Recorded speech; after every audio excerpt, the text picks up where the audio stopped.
Il était une fois dans les savanes africaines, il y a bien longtemps, un peul qui avait 2 femmes. Sa première épouse lui avait donné 2 filles, dont l'une était mariée au loin, et la petite dernière, Sarata, qui restait encore avec sa mère. La jeune enfant était jalousée par sa marâtre, la seconde épouse de son papa, qui n'avait pas eu d'enfant. Sarata, ayant peut-être été trop gâtée par une mère vieillissante, avait tendance à désobéir. Elle ne suivait même pas le simple conseil de ne pas marcher pieds nus.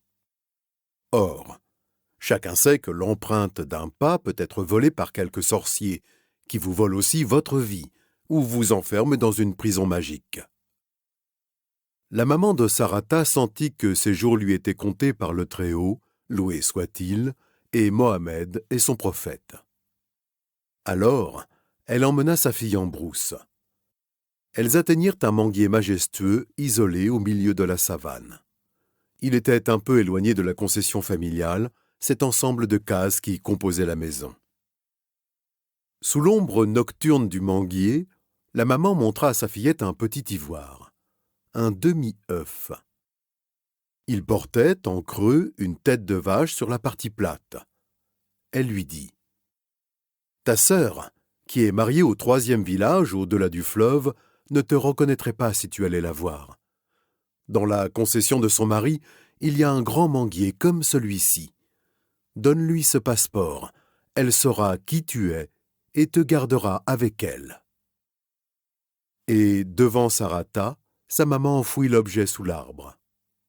Ensuite, sa mère lui dit : « Ceci est un secret, n'en parle à personne.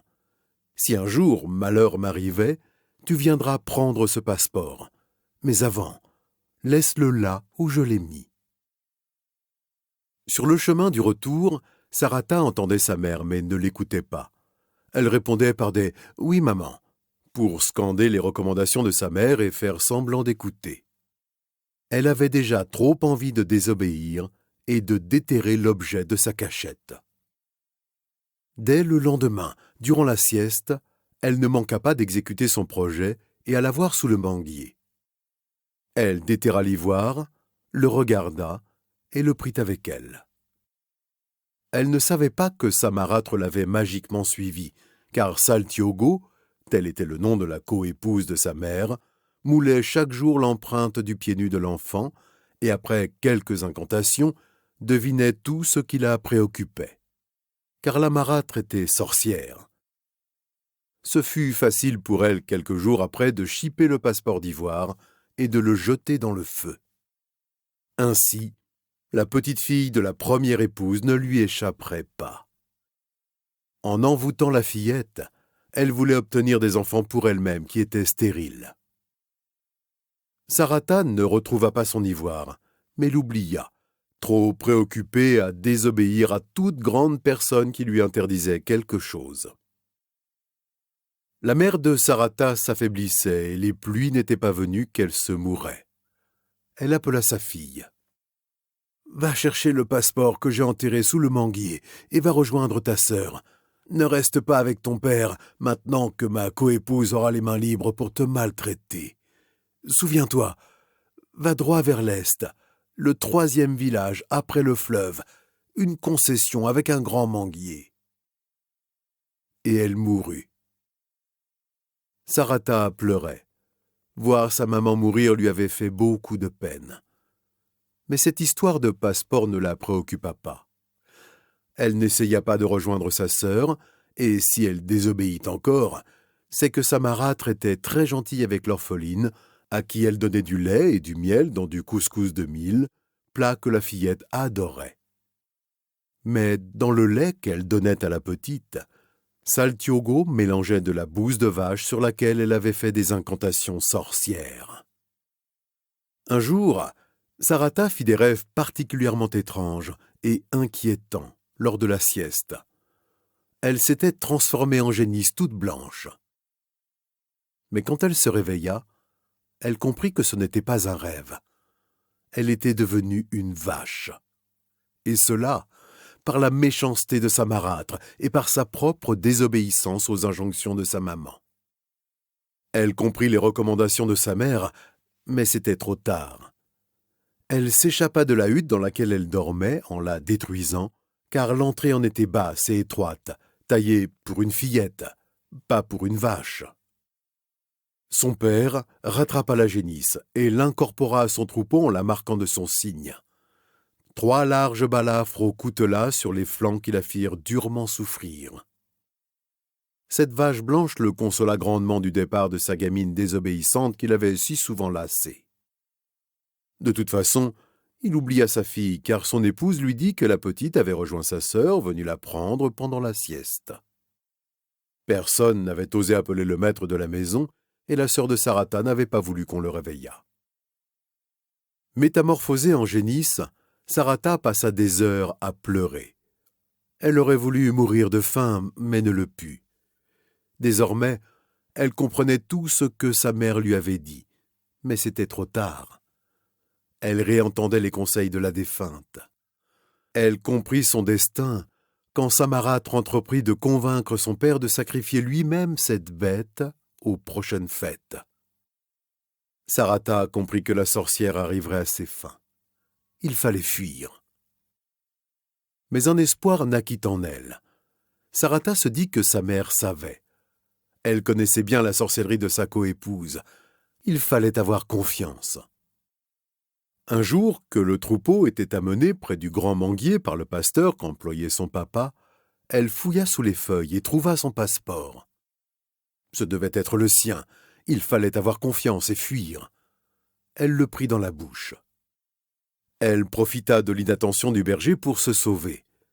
Mais au lieu de filer directement dans la direction qu'elle devait prendre, elle prit la direction opposée, arriva sur un plateau latéritique sec, où ses sabots ne laissèrent aucune marque. De là, elle reprit la direction de l'est, vers le village où était mariée sa grande sœur. Elle marchait vivement, et la nuit la surprit, mais elle ne s'arrêta pas. Dans cette même nuit, elle entendit un lion. Serrant la pièce d'ivoire dans sa bouche, elle s'aplatit au sol afin de donner à croire qu'elle était épuisée. Le chasseur s'approcha, et quand il bondit, elle se redressa et fit front. Le fauve s'empala de lui-même sur ses cordes de lyre. Elle se dégagea d'un brusque élan de tout le corps et s'enfuit, laissant le lion blessé derrière un buisson. Au coucher du soleil, alerté parce que le troupeau ne revenait pas, le pasteur, effrayé par la perte d'une bête, s'était enfui. Le père et sa femme allèrent battre la brousse. Ils ne trouvèrent le troupeau qu'au matin. Il y manquait la vache blanche que le père rechercha, mais il perdit les traces de sa génisse d'albâtre sur le plateau de latérite. Il renonça à la poursuite. La génisse était partie comme elle était venue. Dieu l'avait voulu. Mais Saltiogo, elle, ne désarma pas. Elle avait plus d'un jour de retard sur la génisse, mais elle savait où Sarata s'obstinait à vouloir aller. Rejoindre sa sœur. Mais qui la reconnaîtrait en vache? La marâtre la récupérerait facilement avec les marques de propriété des 3 grands traits sur les flancs. Le passeport était parti en fumée, et sans lui, Kadi, la grande sœur de Sarata, ne la reconnaîtrait jamais. Saltiogo prit donc directement la route de l'est et marchait sous le soleil, quand elle entendit une respiration derrière un buisson. « Elle est là !» se dit-elle en s'approchant. C'est alors que le lion blessé par les cornes de Sarata bondit et la tua. Sarata traversa le fleuve quand le soleil était déjà haut.